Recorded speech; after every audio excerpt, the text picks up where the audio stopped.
আসসালামু আলাইকুম, welcome to Tanzina's recipe. আজ আমি আপনাদেরকে তৈরি করে দেখাবো ক্রাম্ব কোটেড চিকেন ফ্রাই সাথে ফ্রেঞ্চ ফ্রাই। এটা বাচ্চারা যেমন পছন্দ করে তেমনি আমরা বড়রাও কিন্তু পছন্দ করি। চলুন তাহলে শুরু করা যাক। আমি প্রথমে এখানে ফ্রেঞ্চ ফ্রাইয়ের জন্য একটা আলু এই সাইজের করে কেটে নিয়েছি চিকন করে, আর এটা ভালো করে ধুয়েছি আমি, মানে 3-4টা ধোয়া দিয়েছি।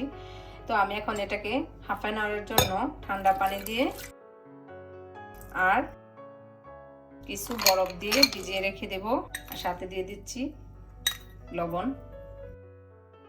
আমি এখন চিকেনটাকে ম্যারিনেট করব। তার জন্য আমি এখানে 1 টিস্পুন আদা, 1 টিস্পুন রসুন নিয়েছি, স্বাদ মতো লবণ দেব। তারপর আমি সয়া সস দিচ্ছি 1 টেবিল চামচ, আর দিচ্ছি মরিচের গুঁড়া, জিরার গুঁড়া, ধনিয়ার গুঁড়া 1 টিস্পুন করে, আর এখানে দিচ্ছি সামান্য গোলমরিচের গুঁড়া আর পাপরিকার গুঁড়া। আমি এখান থেকে সামান্য একটু পেস্ট রেখে দিলাম, এটা আমি পরে ডিমের মধ্যে দেব। আর সবকটা এখানে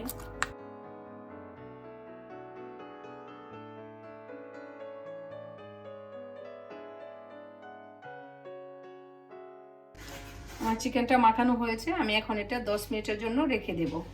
হাফ অ্যান আওয়ার পর ফিরে এলাম। আমি ফ্রেঞ্চ ফ্রাইগুলো আমি একটু পানি জড়িয়ে নিচ্ছি, তারপর কিচেন পেপার দিয়ে আমি একটু ড্রাই করে নেব। আমি নিচে 2টা পেপার দিয়েছি, আর একটা পেপার উপরে দিয়ে আমি একটু এভাবে ড্রাই করে নেব। আমি এখন যেই ম্যারিনেট করা চিকেনগুলো রেখেছি এগুলো আমি এখন একটু সিদ্ধ করে নেব 10 মিনিটের জন্য, মানে যতটুক সিদ্ধ হয়। আর তার জন্য আমি দিয়ে দিচ্ছি 1 কাপ পানি। তাই এখন এটা চুলায় বসিয়ে দিলাম। চিকেনটা সিদ্ধ হয়েছে, আমি এখন এই পানিটা ছেঁকে নেব চিকেনের। ফ্রেঞ্চ ফ্রাইগুলো শুকিয়েছে, এখন আমি পেপারটা সরিয়ে ফেললাম, আর এটার উপরে আমি একটু কর্নফ্লাওয়ার মেখে নেব। এই ফ্রাই প্যানে তেল দিয়েছি, তেলটা খুব সম্ভব গরম হয়েছে। আমি এখন অর্ধেক করে ভেজে নেব ফ্রেঞ্চ ফ্রাইগুলো।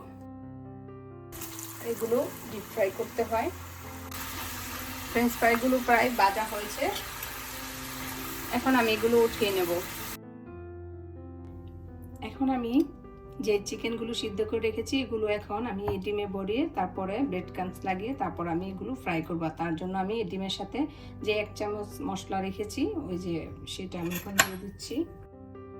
এটা চিকেনের মাখা মশলা, আর কোনো মশলা অ্যাড করবো না, সেজন্য আমি এটা রেখেছি।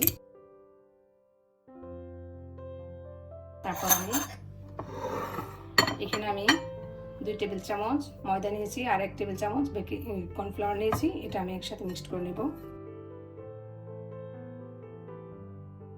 এখন আমি চিকেনগুলো প্রথমে ডিমের মধ্যে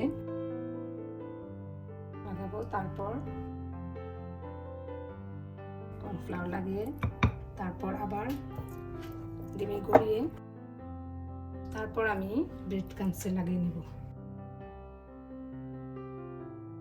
করে লাগাইতে হবে যেন কোনো সাইড ফাঁকা না থাকে। এভাবে করে আমি সবগুলো লাগিয়ে নিচ্ছি। একই তেলের মধ্যে চিকেনগুলো ফ্রাই করে নেব। এই ব্রেড ক্রাম্বসটা আমার ঘরে করা, আর এই ভিডিও লিংকটা আমি ডেসক্রিপশন বক্সে দিয়ে দিব, আপনারা চাইলে দেখে নিতে পারবেন। তৈরি হয়ে গেল ক্রাম্ব কোটেড চিকেন ফ্রাই সাথে ফ্রেঞ্চ ফ্রাই। আপনাদের যদি রেসিপিটি ভালো লাগে তাহলে অবশ্যই বাসায় ট্রাই করবেন, আর আপনাদের ফ্যামিলি মেম্বার এবং ফ্রেন্ডসদের সাথে অবশ্যই শেয়ার করবেন, আর আমার ভিডিওটি লাইক এবং চ্যানেলটি সাবস্ক্রাইব করে আমার সাথেই থাকবেন। আজ এই পর্যন্তই। সবাই ভালো থাকুন, সুস্থ থাকুন। আল্লাহ হাফেজ।